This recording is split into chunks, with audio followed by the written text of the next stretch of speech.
With this election, I think that, my hope is, and what I'm sensing from people that I'm talking about, is this spirit of we need to work together and quit being so polarized by our politics. And there are a lot of issues that do impact our industry, and we're faced with, we do want our employees to have health care, but we also want to be able to afford to do so as a business. And so we can find solutions to these problems. We sent a man to the moon, we can figure this stuff out, but we have to work together.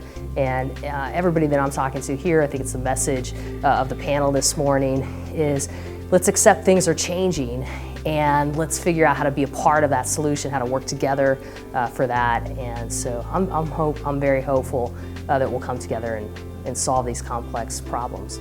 With the election, with President Obama being reelected, that's going to impact labor policy in the United States. So organized labor spent a lot of money, labor unions spent a lot of money to get President Obama and other Democrats reelected. There's been kind of a pent-up confusion in the business world about which way things were going to go. Now we know that means that the National Labor Relations Board is going to continue on its present course that it's been on for the last couple years of engaging in labor reform to essentially that will impact businesses in ways that might make it easier for a union to get in their organization. So business in the restaurant industry needs to be thinking about doing the right things with their people. They need to be aware of issues that are developing on the horizon related to organizing. There's a lot of local trends happening, tips, wage theft, and some other issues that are rising up in different parts of the country, New York City, Florida, Chicago, and they tend to go after a localized chain or a localized big restaurant employer, and sometimes file lawsuits with hundreds of thousands of dollars, requested as a solution or as a remedy, and they win once in a while. So you need to pay attention to the risks on that kind of stuff.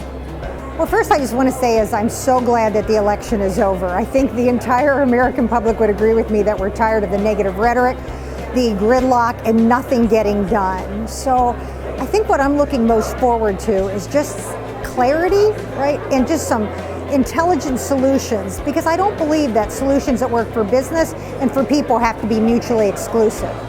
For example, healthcare. It's 13 months away for us right now from everything we know, but the reality is we don't know anything yet. We don't know how to structure our programs. We don't have enough detail, but we really hope that the solution is something that gives our people the healthcare that they need and they deserve, but it's affordable so we can still provide jobs.